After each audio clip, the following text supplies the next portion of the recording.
आइए हम अनेक महत्वपूर्ण बिंदुओं पर चर्चा करेंगे और ये जो जनता का सोच है, जन निर्णय है, वो हम प्रस्तुत करेंगे।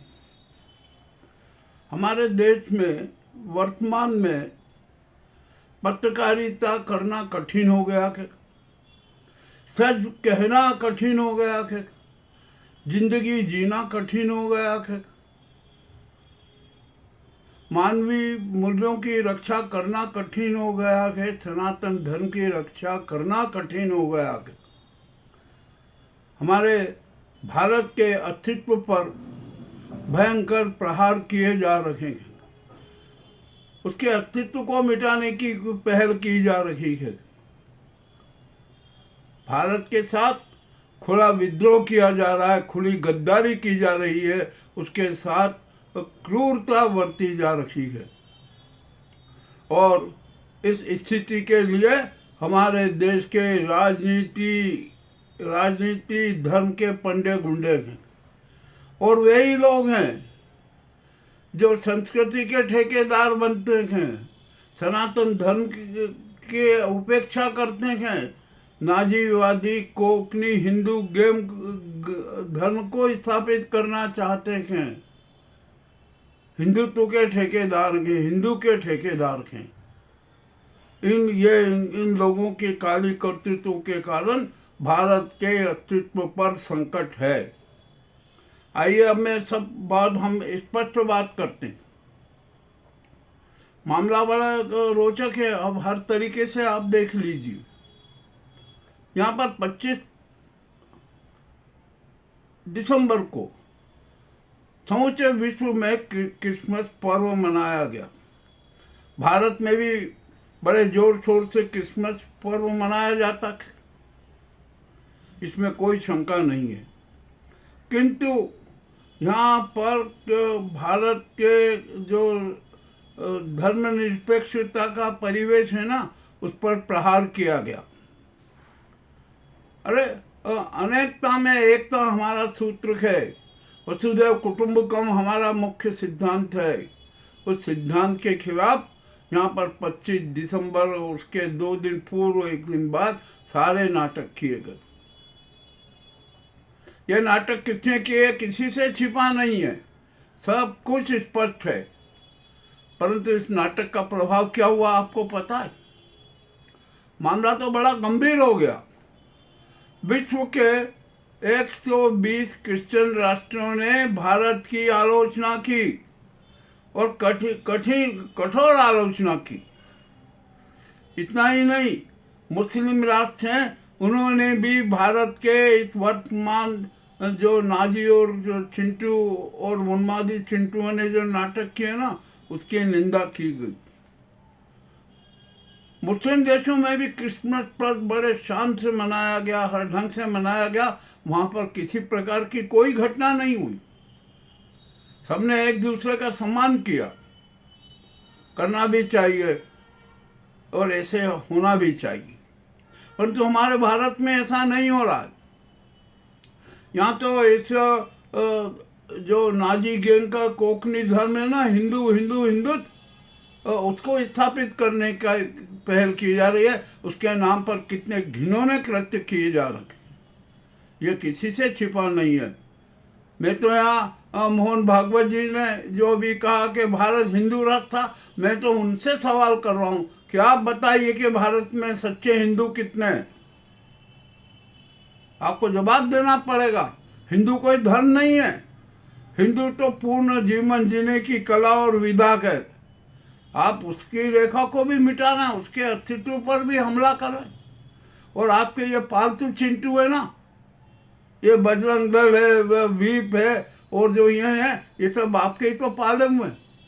आपने ही तो हिंदू मुस्लिम करके देश की हवाओं को जहरीला किया संघ ने।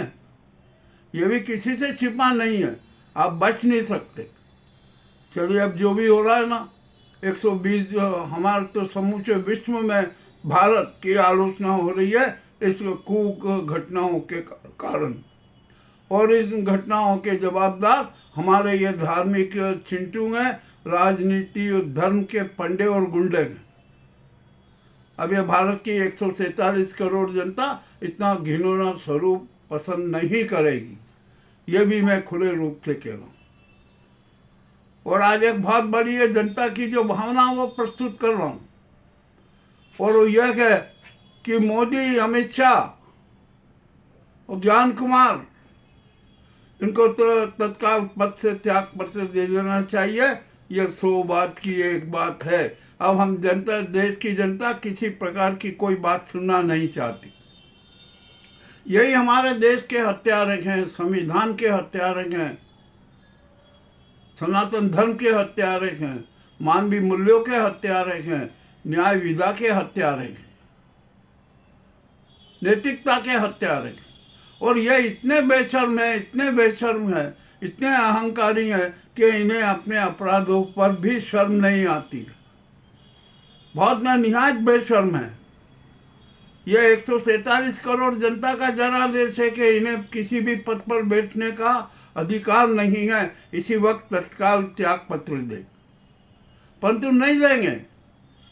हम जानते हैं नहीं देंगे, क्योंकि इनमें न तो नैतिकता के, न कुछ शर्म के, न सच्चा राष्ट्रवाद है, और न यह सच्चे सनातन धर्मी है। तो इनके जो कुकर्मों की सजा हिंदुस्तान भोग रहा है, हिंदुस्तान की जनता भोग रही है। तो जरूरत इस बात की है कि ऐसे चेहरे है ना, भारत के किसी भी पद पर बैठने के अधिकारी नहीं है, लायक नहीं है। मैं स्पष्ट रूप से कह रहा हूँ, ये जनता बोल रही है। आप किस किस का मुंह बंद करोगे? और जरा अपने आप को तो देखोगे क्या हो। आपने कितने काले कारनामे किए। अरे आप तो काले सूर्य हो, काले सूर्य। इस देश में तिमिर फैला रहो, देश के जो गौरवशाली इतिहास है उसकी हत्या कर रहे हो, उस पर कालिक पोत रहो। ये नहीं है। हाँ, हम ये जो गुजराती गैंग की सरकार है ना, इसके जुमलों का राज जानते हैं, इसके इवेंट का राज जानते हैं, इसके कुकर्मों का इतिहास हमें पता है।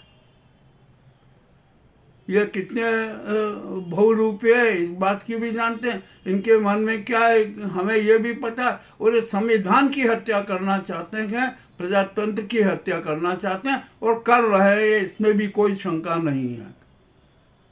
तो ऐसे चेहरे कभी भी किसी भी पद पर बैठने लायक नहीं है। ये तो जनता को सोचना चाहिए। ये जनता को मूर्ख बना रहे हैं, जनता को भ्रमित करते हैं, सिर्फ लफाजी भाषणबाजी करते हैं। और अब तो जनता इनको खुलेआम सबक सिखा रही है। मोदी का लखनऊ में कितना बड़ा अपमान हुआ, ये भी एक जन क्रांति का रूप है। ग्वालियर में अमित शाह को काले झंडे बताए, ये भी जन क्रांति का एक रूप है। मगर ये इनको शर्म नहीं आएगी। ये काले सूर्य, तिमिर फैलाना इनका लक्ष्य है। ये इसी को प्राप्त करने के लिए अनेक प्रकार के नाटक करते। चलिए, अब ये भी बात हो गई। अब तो 147 करोड़ जनता का जो जनादेश है वो हमने प्रस्तुत कर दिया। अब मैं अब आज बात करूंगा राष्ट्रपति महोदया की, कि देश में बहुआयामी अराजकता विद्यमान है, अराजकता का राज फैला हुआ है। प्रजातंत्र की हत्या हो रही है, संविधान की हत्या हो रही है, सनातन धर्म की हत्या हो रही है, मानवीय मूल्यों की हत्या हो रही है, और नैतिकता की हत्या हो रही है। मगर आप फिर भी मौन हैं, आप धतलाट बनी हुई हैं, आप मुंह और बधिर हो गई हैं। ये भी हम जानते हैं कि आप इस गुजराती गैंग के हाथों की कठपुतली हो। मगर अब जनता में आपके प्रति भी आक्रोश है। अब तो समझ जाइए, जनता के साथ खड़े हो जाइए, और यहाँ पर सबसे पहले काम कीजिए, देश में आपातकाल की घोषणा कीजिए, और देश में राष्ट्रपति शासन लागू कीजिए। और जो गुजराती गैंग की सरकार है ना, इसे तत्काल प्रभाव से भंग कीजिए, निरस्त कीजिए, और इनकी जो गिरफ्तारी के आदेश दीजिए, इनकी जांच के आदेश दीजिए। ये आपको करना पड़ेगा। और अब यहाँ पर सवाल है कि आखिरकार देश की रक्षा कौन करेगा। तो ये कोई चिंता की बात नहीं है। CDS को केयर टेकर PM बना दीजिए, और जो वर्तमान सीजीआई है ना, जो क्या क्या करना है वो तो ठीक है, परंतु उनको केयर टेकर पीएम का न्यायिक एवं विधि सलाहकार बना दीजिए और राष्ट्र के संचालन का दायित्व सेना को सौंप दीजिए। ये भी जनता की भावना है, ये जनता का जनादेश है, इसको मूर्त रूप देना ही पड़ेगा। और यदि हम इस बात से विचलित हुए ना तो जनता सड़कों पर उतरेगी। अब तो जन क्रांति होना ही है और ऐसी जन क्रांति होगी कि जिसको कोई भूल नहीं पाएगा। संसद का घेराव होगा, राष्ट्रपति का घेराव होगा, प्रधानमंत्री का घेराव होगा, गृह मंत्री का घेराव होगा, मोहन भागवत का घेराव होगा और जितने राजनीतिक और धन के पंडे गुंडे हैं ना, इनका भी घेराव होगा। जनता इनका उपचार करेगी, ये भी किसी से छिपा नहीं है। अब आप बच नहीं सकते कोई भी। ठीक है, आपने जो कर दिया है ना, अभी तक जो हो गया, जनता ने सब कुछ कर लिया। जनता चुप्पे चुप्पे आंसू बहा रही है, ये भी आपको संज्ञान होना चाहिए। आप कुछ ध्यान ही नहीं दे रहे। मामला तो बड़ा विचित्र होता जा रहा है। अब आइए हम दूसरी बात करते हैं। ये हमारे जो नरेंद्र मोदी है ना, ये इवेंटबाज हैं, प्रायोजितवाद करते हैं, बहुरूपयापन है इनका। और इन्होंने छोटे छोटे राष्ट्र में जहाँ जाकर के अपनी प्रसिद्धि का ढोल पीटा। अब वो ढोल ही फट गया, पूरा ढोल फूट गया, कहीं पर ये कुछ नहीं रही। विश्व के अधिकांश राष्ट्र आज भारत की आलोचना कर रहे हैं, ये हमारी विदेश नीति की असफलता का। और इसके लिए यह नाजी सरकार दोषी है, नाजी सरकार अपराधी है। मामला तो विचित्र हो गया।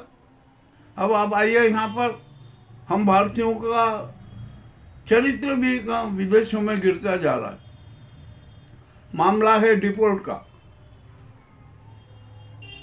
मुस्लिम देश भारतीयों को भगा रहे, अमेरिका भारतीयों को भगा रहे, अरे विश्व के सभी राष्ट्र भारतीयों को भगा रहे। क्यों भगा रहे?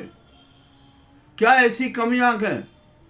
इसके पर भी विचार करना पड़ेगा। ये डिपोर्ट का मामला है। आज भारतीय नागरिक के सम्मान पर चोट हो रही है और इस चोट के लिए दोषी है नाजी सरकार है। अब मैं यहाँ पर कुछ बात पूछूं। ऑस्ट्रेलिया जो भारत के साथ खड़ा रहता है, आज तो वो भी विरोध कर रहा है भारत का, उसके साथ भी धोखाधड़ी की गई। यह रेबीज के जो इंजेक्शन होते हैं ना, भारत ने निर्यात किए, मगर मज़ेदारी की बात यह हुई कि जो रेबीज के इंजेक्शन निर्यात किए गए थे ना, वे नकली निकले। उनके जब टेस्ट हुआ तो ऑस्ट्रेलिया ने भारत सरकार को चेताया कि क्या आप ये कर रहे हैं, कैसी धोखाधड़ी कर रहे हैं। मामला बड़ा विचित्र है। किसी को देश के अस्तित्व की, गरिमा की, सम्मान की परवाह नहीं है। अब आ जाइए हम दूसरी बात करते हैं।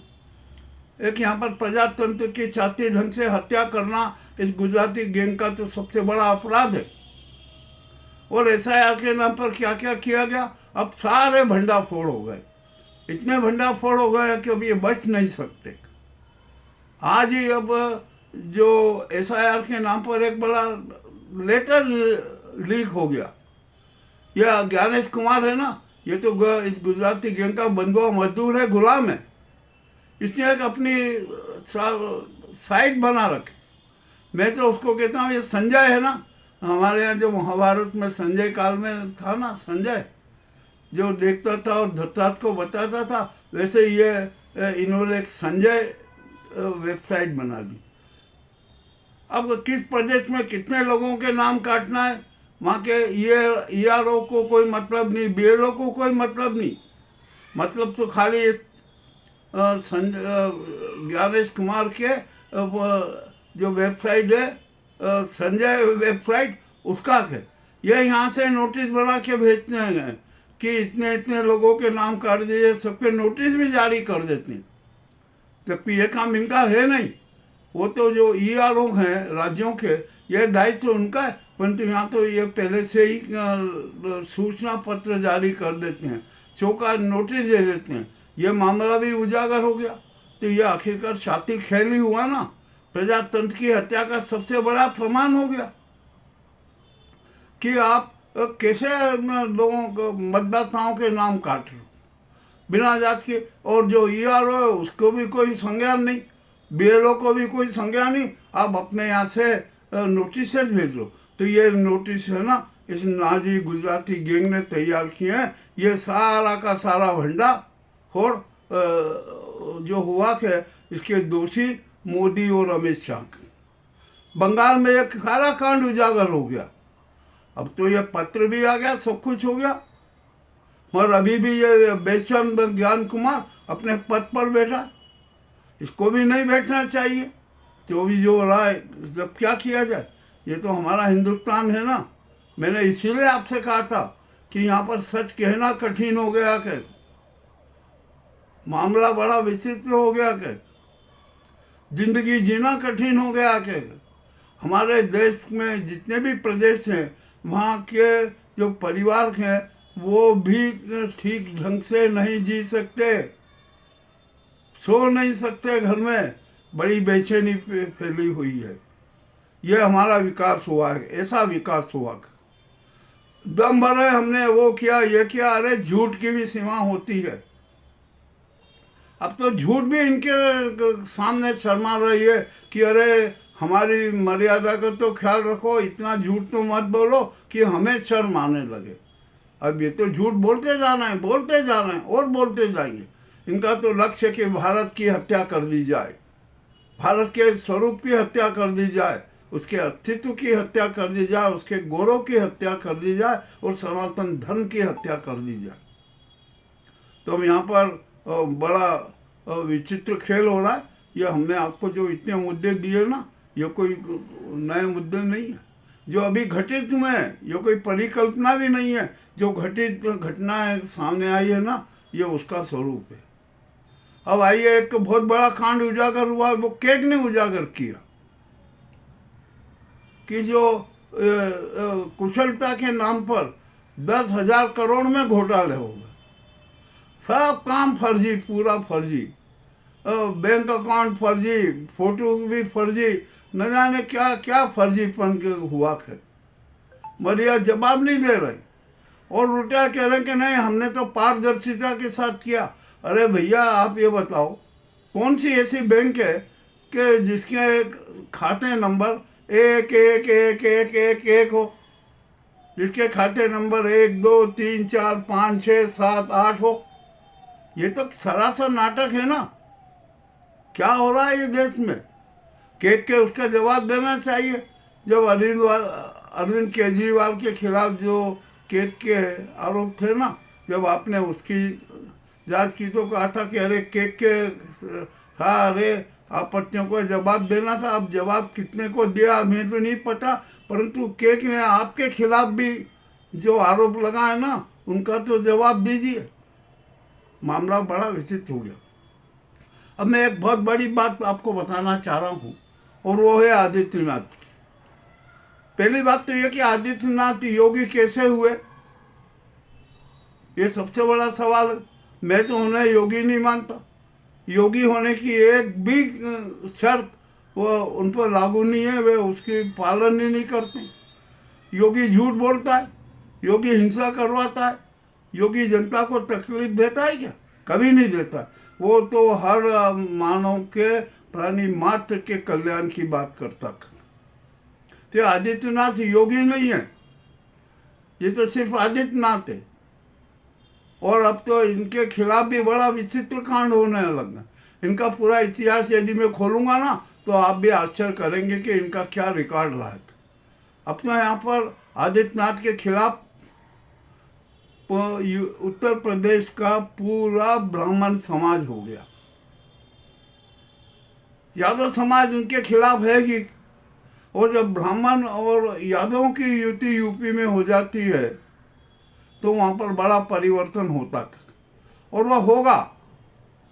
मगर इस परिवर्तन को अमित शाह है ना अपनी जीत बता लेंगे, किंतु ये उनकी जीत, अमित शाह की जीत नहीं होगी, ये ब्राह्मण और यादवों की एकता की जीत होगी। ये योगी आदित्यनाथ क्या करना है ये किसी को नहीं पता। ये अपने आप को बड़ा तानाशाह समझ रहे हैं। तो यहाँ पर हम एक आदित्यनाथ को आज ये संदेश देते हैं कि देश के बड़े से बड़े तानाशाह, बड़े से बड़े सम्राट, राजा महाराजा सब मिट्टी में मिल चुके हैं और उनके अवशेष तक नहीं मिल रहे। कहाँ है उनके अवशेष किसी को पता नहीं। तो यही हाल आदित्यनाथ का भी होना है। बहुत आपने कर लिया, जितना आप नाटक कर सकते थे कर लिया। अब स्थिति बड़ी दूसरी है। देश में जन क्रांति होना है। 147 करोड़ जनता सड़कों पर उतरेगी, किसी भी हालत में उतरेगी और सबका घेराव होगा। और हो सकता है कि जनता इन सबको स्वदेशी आतंकी मानकर इनके खिलाफ कठोर से कठोर कार्रवाई करे। अब जनता अपने हाथ में दंड विधान लेगी, यह भी मैं खुली बात कह रहा हूँ। कोई उसको बचा नहीं सकता, कोई रोक नहीं सकता। चलिए अब ठीक है। अब यहाँ पर हमारे CBI साहब आज गोवा में थे, तो गोवा में उन्होंने स्वच्छता का संदेश देना दिया। अरे आपका काम है न्याय का संदेश देना है। आप देश की भीड़ में खड़े हुए अंतिम पंक्ति के आदमी तक सच्चा न्याय जाना चाहिए। ये स्वच्छता का जो नाटक है ना, ये तो इस गुजराती गैंग ने बहुत कर दिया है।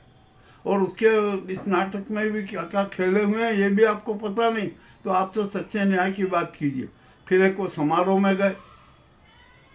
समारोह में उन्होंने कहा कि हमारे देश में बड़ी विचित्र स्थिति है। Skilled mediator, well qualified mediator नहीं है।